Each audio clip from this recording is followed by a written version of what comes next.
책에 관한 경험을 팝니다. 반갑습니다. 구름책방의 김상우입니다. 김민우입니다. 네. 또 오랜만에 우리 로마 이야기 이렇게 해봅니다.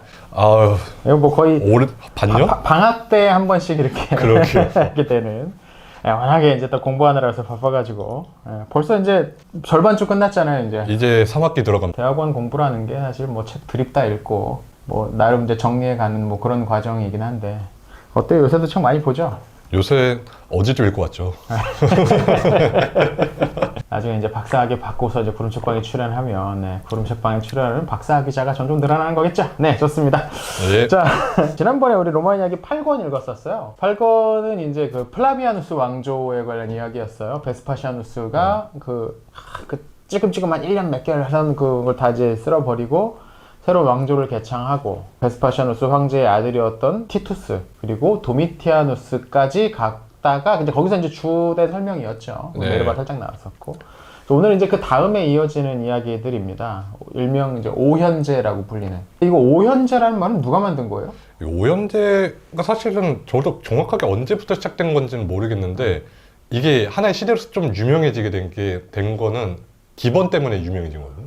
기본 때문에 유명해졌고 기본이 나오기는 그 이전에 네. 있었고 그랬던 것 같아요. 보면은 기본이 아예 그 시대를 인류에서 가장 행복했던 시기라고 얘기를 했거든요. 여기서도 관련 내용 좀 표현 나오죠. 인류에게 가장 행복했다. 요새 학자들은 그 정도까지 표현 못할 것 같은데. 그렇죠. 아주 과감했네요. 그런 얘기 나왔던 것 같아. 그 기독교인들도 이 시대를 오현제라고 불렀다.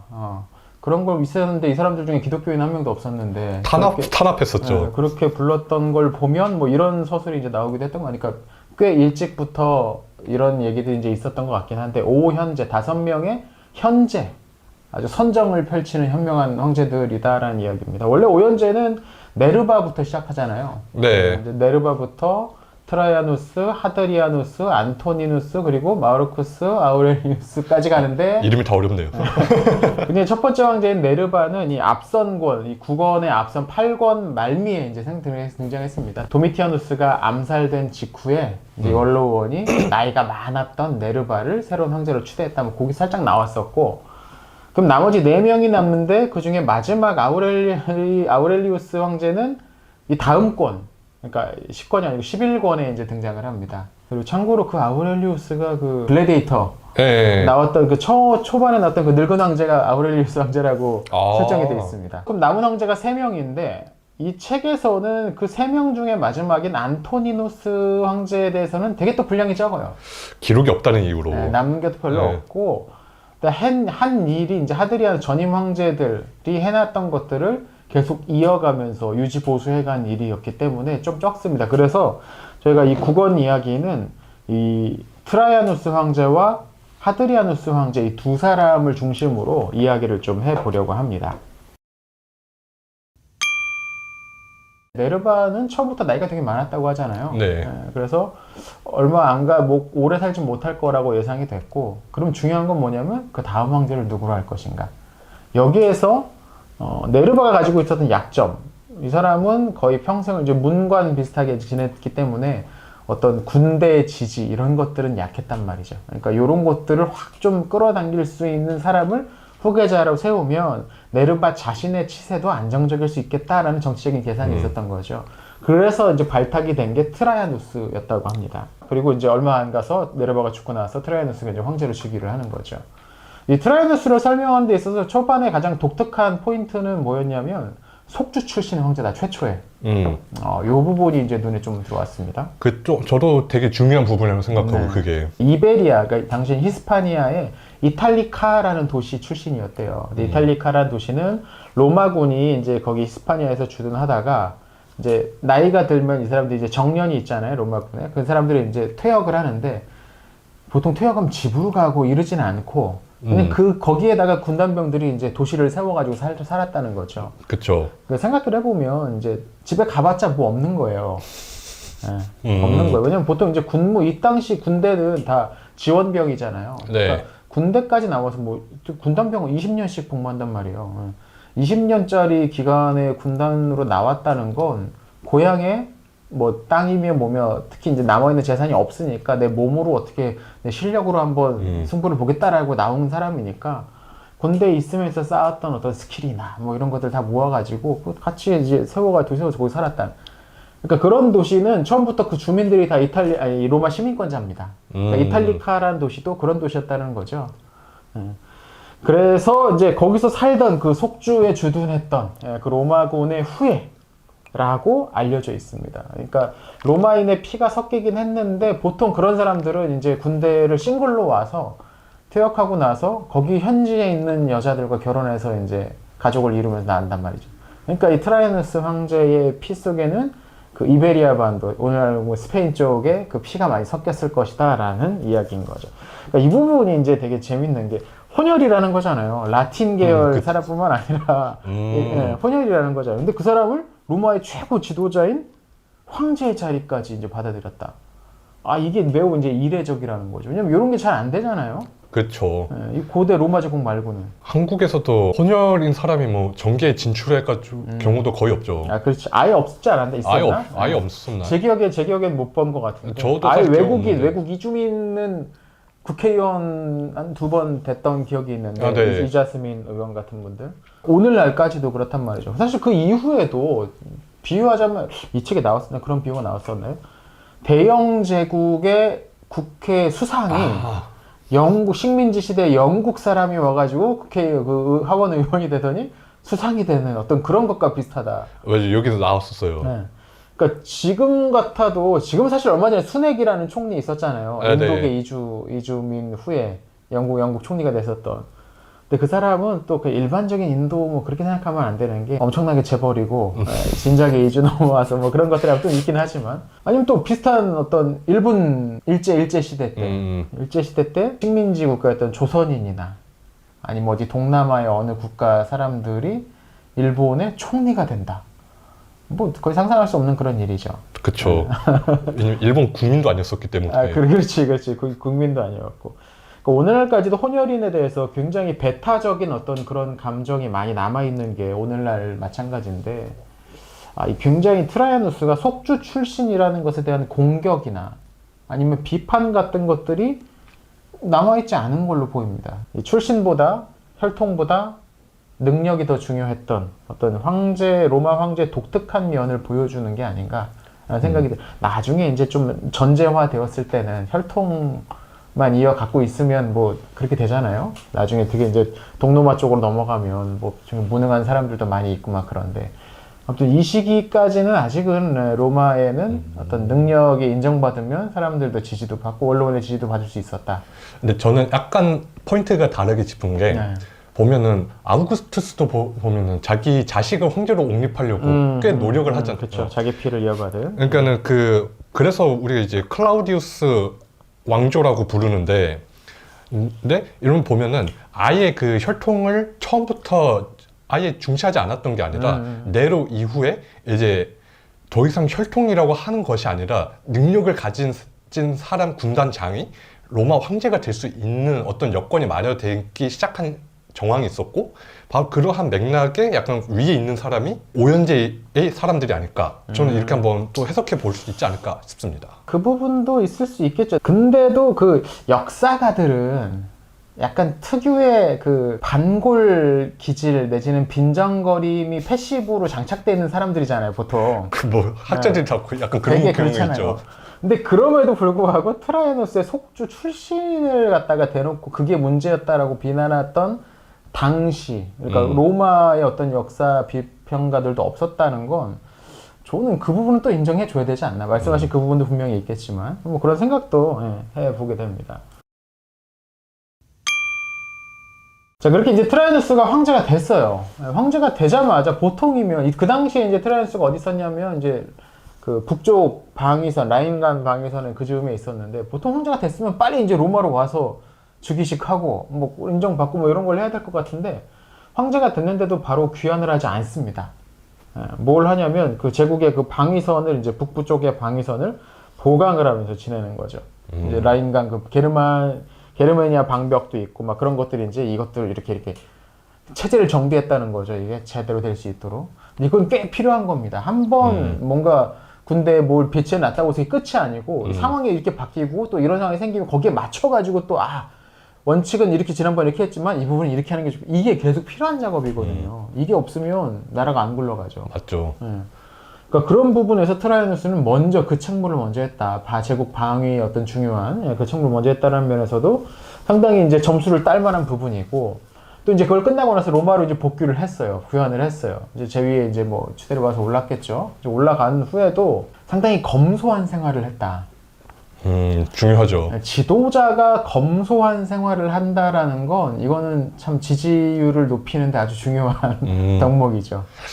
노무현 때는 안 그랬던 것 같은데. 검소했는데도 욕했죠. 이상한 사람들은 어디나 있기 마련이다. 아무튼 그래서 책에는 이제 어떤 부분이 이제 나오냐면 로마 시내를 다닐 때는 늘 직접 도보로 다녔다. 근데 황제가 직접 그 로마 시내를 누비고 다녔다. 그럼 거르면 뭐 이렇게 경호원들이 뭐 쫙 깔려가지고 주변에 아무도 못 오게 그런 게 아니었던 거죠. 정말 소수의 그 같이 다니는 사람들과 그냥 거리를 걸어다니면서 원로원 회의에 성실하게 참여했다.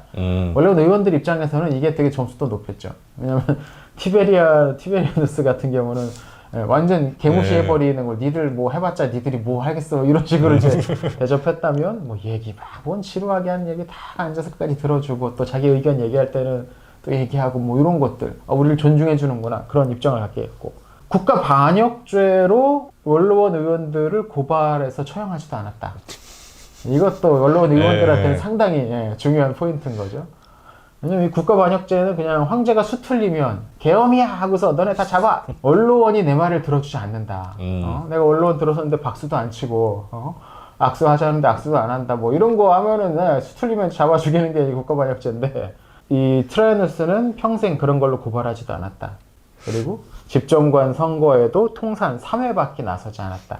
그만큼 이제 다른 황제들은 계속 집정관이 됐었는데 자주 올랐다는 거죠. 딱 3번밖에 안 했었다. 지휘 기간도 꽤 길었는데. 그러면 원로원 의원들이 집정관이 될 확률이 더 높아지고. 왜냐면 집정관은 그 관직의 사다리 우리 예전에 했던 영상에서 관직의 사다리의 최정점이거든요. 그 위에 뭐 감찰관 이 책에서 이제 재무관이라고 표현하는 감찰관이 있긴 했지만 감찰관보다는 아무튼 관직의 사다리의 최정점은 콘술 집정관이었으니까. 그런 얘기도 나와요. 도미티아누스가 악평을 썼던 이유 가운데 하나가 너무 자주 집정관에 나왔다. 이런 얘기도 책에 보면 나와요. 치세가 얼마 길지도 않았는데 자주 나왔다.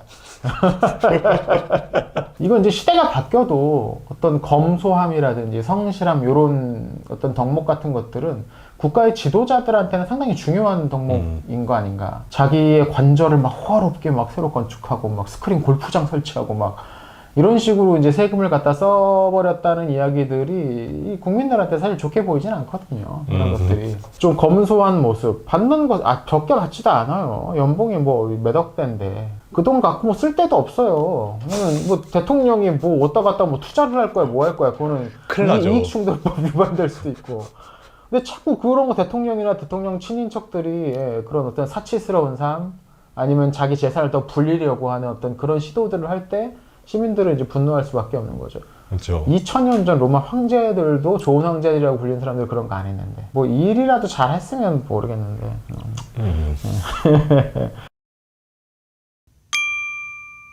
자, 그리고 이제 트라이아누스의 이제 재위 기간에 있었던 중요한 업적 가운데 하나가 다키아 전쟁입니다. 여기서 굉장히 길게 다루잖아요. 그렇죠. 다키아 전쟁. 101년부터 106년까지 두 차례 제1차, 제2차 다키아 전쟁이 이제 벌어지는데 거기서 로마가 이제 승리를 거두죠. 그리고 이 지역을 다키아 속주라는 이름으로 편입을 시킵니다. 다키아가 어디냐면 이제 도나우강이 유럽 중부에서 이렇게 쭉 흘러다가 약간 미소 짓는 얼굴처럼 도나우강이 요렇게 흐르는 그 중심부 그 위에 볼록 나오는 그 부분이 이제 다키아 지역입니다. 오늘날로 치면 루마니아의 중부와 남부를 이렇게 포함하는 그 정도 지역이 이 다키아 속주에 포함되는 바로 그 지역입니다. 이 시기가 로마 역사상 가장 영토가 넓었던 시기라고 하더라고요. 다키아 속주까지 이제 편입된 이 시기가. 근데 이 부분이 기록이 남아있지 않아요. 기록이 남아있지 않아요. 이게 트라이아누스에 관련된 기록이 남아있지 않대요. 이게 주된 기록이. 트라이아누스뿐만 아니라 오연제로 분류되는 황제들은 마르크스 아울렐리우스 정도 빼면은 거의 다 기록이 별로 남아있지가 않아요. 평안해서 그런지. 그러니까 네. 그거에 대해서도 한참 또 쇼노 나미가 고민을 합니다. 왜 이 기라성 같은 작가들이 이 시대의 역사를 안 썼을까? 썼는데 유실된 걸 수도 있고. 그럴 수도 있겠지만 왜 그랬을까 하면서 이제 아무래도 너무 평안한 것이 이 시대 이 작가들의 어떤 지필 의욕을 들지 못하게 만든 건 아니었나. 하긴 그런 것 같아요. 평시를 설명하는 건 되게 어려워요. 그나마 트라이아누스나 하드리아누스는 그래도 뭘 한 게 좀 활동적인 게 있는데 안토니누스는 시온은 안 해도 쓸 게 없잖아요. 평안한 시기의 황제에는 정말 쓸 게 없단 말이지. 해왔던 것들 잘 계속 이어나가면 되는 거니까. 새로운 게 이제 일어나지 않으니까. 그래서 이 다키아 전쟁기라는 책을 직접 트라이아누스가 썼다고 알려지긴 했는데 그 뭐 기록은 남아있지 않고 좀 아쉽죠. 그러게요. 율리우스가 썼던 그 내전기나 갈리아 전쟁기 같은 것들이 이제 남아 있어가지고 후대의 어떤 좀 호기심을 만족시켜 주는데. 그래서 어떻게 쓰냐면 시오노 나나미는 그 트라이아누스 원기둥이라고 그 다키아 전쟁 관련된 기록이 이제 다 새겨진 그 원기둥을 그림을 한 장 한 장 해석을 하면서 그 경과를 추정합니다. 여기 보일지 모르겠는데 여기 보면은 이렇게 그림들이 있고 꼭 이 그림들이 번호를 매겨서 하나하나 설명해주고 있어요. 그러니까 조언은 이 부분은 확실히 작가기 때문에 이렇게 이런 그림 가지고서 이야기를 이렇게 술술 읽히게 만들어낼 수 있지 않았나라는 생각도 있어요. 확실히 그 부분은 좀 잘 하긴 했었던 것 같고. 근데 이제 그렇게 해서 이제 이 지역을 속주로 편입을 했는데 그 이전 황제들이 이 지역을 속주로 편입하지 않았던 이유가 있었던 거죠. 왜냐면 이제 방어하기에 적합하지 않아요. 로마의 방위선은 주로 큰 강을 중심으로 방위를 합니다. 왜냐면 강을 도하를 해서 쳐들어오는 건 되게 어려운 군사작전이거든요. 상륙전도 되게 어렵지만 도하전도 되게 어려워요. 왜냐면 도하를 하는 그 시간 동안은 방어가 되게 취약해질 수밖에 없거든요. 그러니까 이제 이쪽에서 이제 방위선을 갖고서 도하는 사람부터 때리기 시작하면 일단 병력을 상당히 갉아먹은 다음에 넘어오니까 방어가 쉬운데, 그래서 북쪽 방위는 그동안은 라인강 방위선, 도나우강 방위선, 그리고 그 사이가 조금 벌어져 있으니까 거기를 게르마니아 방벽으로 이제 막았던. 그 제국 동쪽의 방위선은 유프라테스 강을 중심으로 해서 이제 파르티아와 이제 방어를 세웠었고, 남쪽은 이제 그 사막이 이제 사하라 사막이 크게 이제 펼쳐져 있으니까 그게 사막의 자연 경계가 됐던 거죠. 네. 근데 다키아 속주는 그 도나우강을 넘어서서 속주를 만들었단 말이에요. 그러니까 이제 방어선이 애매해요. 어떻게 방어를 했냐면 보통 산맥들을 놓고서 방해를 했는데, 산맥은 저쪽에서 넘어오는 건 물론 힘들죠. 근데 이미 올라왔으면 이 밑에서 그 방어하는 건 되게 까다로운 일이에요. 나도 거기 위에 아니면 올라가서 방어를 해야 되는데 이건 나도 되게 고생스러운 일이고. 네, 맞죠. 로마군 같은 경우는 어떻게든 병력을 줄이려고, 상비군을 줄이려고 애를 썼는데 그러려면 얼마나 또 군대가 또 늘어나야 되고. 그렇죠. 우리나라 그 GOP 중에 제가 있었던 데가 7사단이었는데 네. 그 7사단 진짜 그 화천, 그리고 바로 우리 우측에 그 15사단 양구, 여기가 제일 험해요. 이렇게 산이. 진짜 너무너무 힘들어. 현대 애들 거기 방어하는 거는. 예. 아니면 평지에다가 금국구석을 막는 건데 결국 이제 힘들다는 거죠. 그래서 시간이 지나면서 결국에는 여기를 이제 포기하게 됩니다. 275년 아우렐리아누스 황제 때 포기하게 되고, 나중에 336년에 콘스탄티누스 대제가 잠시 또 수복을 했다가 방어가 적절하지 않아서 그냥 병력을 다시 뺐다는 얘기가 있더라고요. 참고로 이제 그 지역이 아까도 얘기했지만 오늘날 루마니아 지역이다. 이거 중세 기간에 루마니아라는 이름이 나온대요. 네네. 오늘날 루마니아 사람들은 자기들의 조상이 이 다키아 왕국 내지는 그리고 동로마 제국의 후예다. 우리는 왜냐면 그 영토니까. 그 이름도 루마니아란 이름이 로마에서 왔다는 얘기가 있더라고요. 네. 이쪽에 동로마 제국의 이제 사람들이 이쪽에 살았기 때문에 저쪽에서 본 사람들은 거기는 룸 하다가 이제 루마니아가 됐다라는 얘기가 있더라고요. 네. 근데 오늘날 루마니아의 인종 구성은 라틴 계열이 많다고 하네요. 북쪽에서 내려온 어떤 그런 것보다는. 자, 그리고 또 하나 이제 그 인재 등용과 관련해서도 또 재미있는 표현이 나오는데, 중국에는 오래전부터 과거 제도라는 게 있었잖아요. 그렇죠. 굉장히 오래된 유구한 역사를 가진 이게 제도였는데 로마에는 그런 제도는 없었다. 이걸 이제 비교를 하더라고요. 대신 그러면 로마에서 인재 등용은 어떻게 했느냐? 연주를 통해서 했다. 왜냐하면 이제 선거를 통해서 뽑히는 제도들이 있어요. 이거 우리 앞선 영상에서 나왔지만.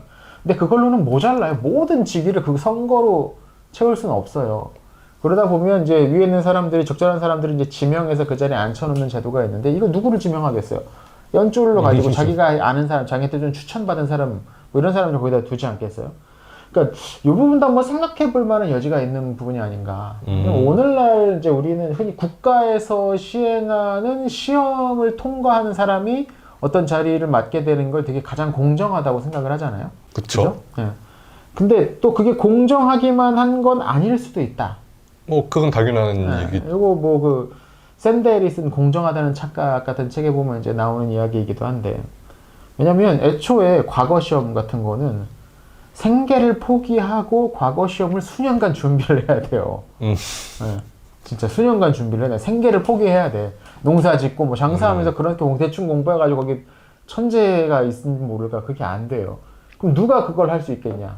이 돈이 있는 사람이 할 수 있는 뭐 거죠.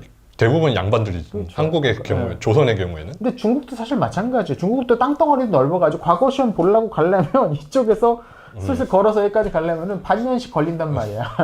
그러면은 이제 끝나고 탈락하고 들어오면은 반년 걸려서 오고 또 그 다음에 이제 한 2년쯤 있다가 다시 시험 보러 가고. 이게 그러니까 생계를 어떻게 할 수가 없고, 거기 오고 가는 길에도 돈도 되게 많이 들고 치안도 문제가 되고 막 그런 것들이 많이 있어요. 또 오늘날로 치면 수능 시험 좋은 점수 받으려면 사교육비가 얼마나 들어요. 어휴. 비교적으로 지금 뭐 여기가 대치동이긴 한데, 오늘도 우리 밥 먹으면서 이제 보는데 애들이 아직 방학이 안 끝났는데도 뭐 학교를 차라리 가고 싶대. 아침부터 학원을 돌아야 되니까. 그러니까 사교육비가 굉장히 많이, 결국 이것도 돈 있는 사람들이 자기 자리를 뒤에다 물려주는 수단이 되어버린 어느 정도 측면이 있어. 물론 개천에서 욕나는 경우들이 가끔 있긴 하지만 뭐 그런 예외를 가지고서 우리가 어떤 사회 전체를 설명하는 건 쉽지 않잖아요. 뭐 누가 그런 거 한번 조사를 해봤으면 좋겠어요. 그 최근 10년간 수능 1등부터 10등까지는 가정 어떤 경제 형편이 어느 정도 되는 사람들인지.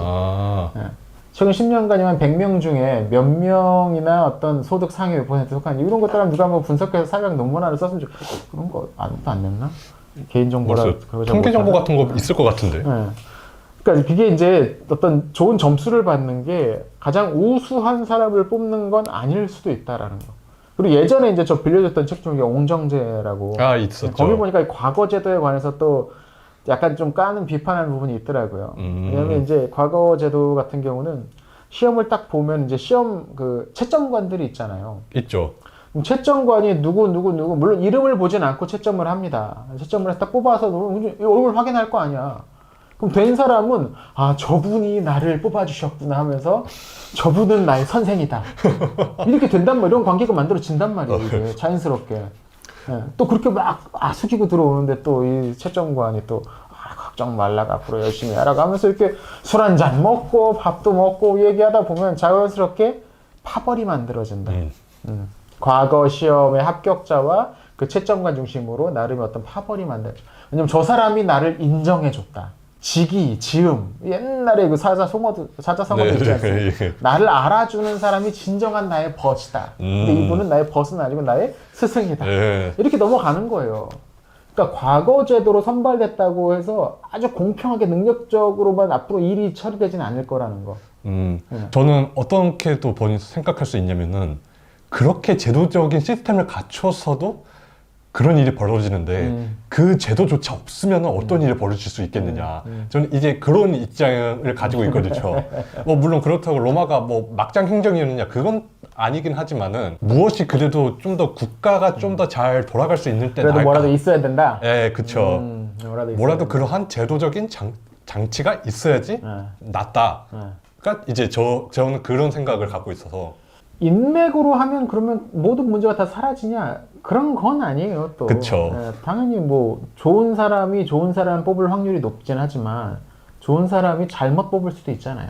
예를 들어 뭐 윤석열이 이렇게 될 줄 알고서 검찰총장을 뽑고 뭐 했겠어요? 그렇겠죠. 후회한다고 말하던데. 얼마 전에 인터뷰에서도 내가 잘못했다라고 문 전 대통령도 그렇게 이야기를 하는데, 사실 사람을 알아보는 건 진짜 어렵거든요. 이 속에 뭐가 들어있는지 우리가 어떻게 알겠어요? 연종복배한데.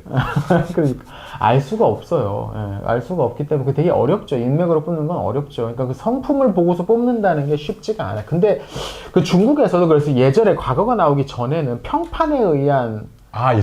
선거가 있었잖아요. 삼국지 시대에도 그런 게 있었잖아요. 한나라 초반에. 때도 그런 게 있었고. 그러니까 그래서 그 삼국지 보면 막 인물평하는 사람들, 유명한 사람들 있잖아요. 이 사람들이 유명했던 이유가 이 누구를 인재로 뽑을지를 이 사람들의 그 인물평 보고서 이제 영향을 또 받았다는 거예요. 예. 그래서 누가 어떤 선생이 이랬던 사람한테 이렇게 얘기를 하더라. 이게 그래서 뭐랄까 이게 찌라시는 아닌데 어떤 인사 포털 뭐 이런 느낌인 거야. 이 사람 살아있는 인사 포털인 거야. 자, 어느 동네에 누가 이런 사람들이 훌륭한 사람이 있는데 그 사람하고 뭐 얘기해봐라. 누가 이렇게 글을 딱 남겨주고 어디 가서 얘기를 해주면 그렇대? 그 지방 현령들이 나오면서 우리 동네 누가 산대? 여기 데려와가지고 이제 써보고 하는 거죠. 이제 그런 차원에서 인물평하는 사람들이 몇 명 있어. 삼국지에도 나오는데 그렇게 이제 통용이 됐다라는 거죠, 예전에. 그러니까 사람을 뽑아서 쓰는 건 진짜 참 어렵다. 과거 제도, 그러니까 국가 공무원 시험 요새 많이 보잖아요. 우리 뭐 외무고시도 보고, 이제 사법고시는 없어지긴 했지만, 그러니까 시험을 뽑아서 항상 베스트는 아닐 수 있다.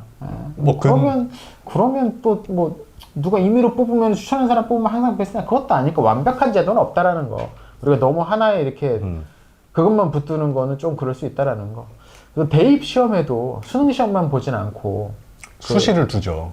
그렇죠. 수시도 두고 예전에는 뭐 그 사정관들이 평가회가 입학사정관들이 막 그런 것들 막 하고 특수 전형으로도 많이들 뽑고 막 그랬었잖아요. 그것도 문제 많았었죠. 그것도 문제가 있어.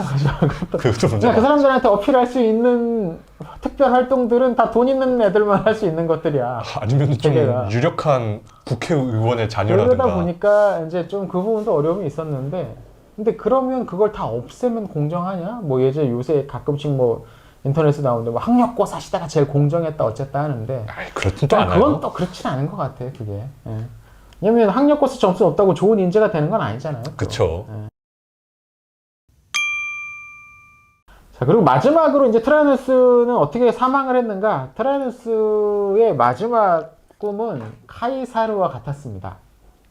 파르티아를 정복하는 거였죠. 카이사르도 사실 암살당하기 직전에 파르티아 전쟁 준비하고서 원로원 가서 이제 내가 이렇게 하겠습니다라고 연설하러 가다가 죽잖아요. 네, 맞죠. 트라이누스도 이 파르티아와의 관계를 이번 기회에 완전히 이제 결단을 내야겠다 싶어서 전쟁을 일으킵니다. 먼저 들어가요. 때리지도 않았는데. 물론 이제 소규모 충돌은 있었지만 늘 있지 뭐 그런 거는. 이제 먼저 들어가서 수도까지 점령을 합니다. 본국 막 난리 나자 됐다 했는데 이 파르티아라는 나라의 특성이 로마와 전혀 달랐다는 거.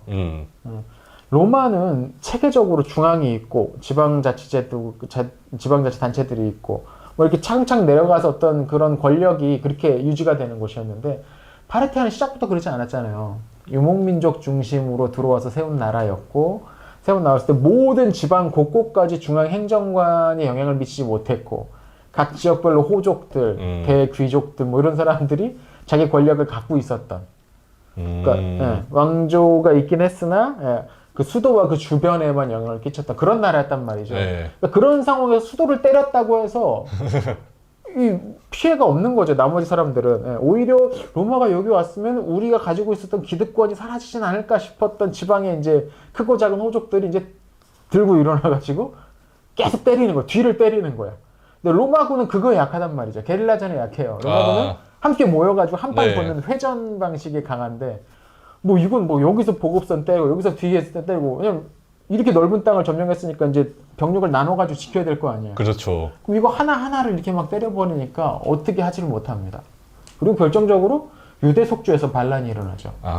거기에 유대 속주는 뭐 이집트에서 들어오든 어디로 들어오든 아주 중요한 통로잖아요. 이 후방이 거기에 문제가 생겨버리니까 이 반란의 불길이 유대인들이 또 여기저기 나가는 여기저기서 막 동조하고 막 그러니까 이거 어쩔 줄 몰라. 사실 여기서는 제가 보기에는 티라노스는 끝났다 싶었을 것 같아. 이미 여기서 끝났다. 이건 아니었구나 싶었을 것 같아.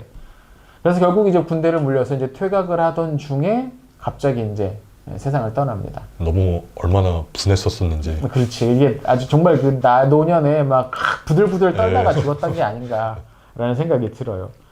제위는 그렇게 이제 하드리아누스 황제에게 이어지게 되는 거죠.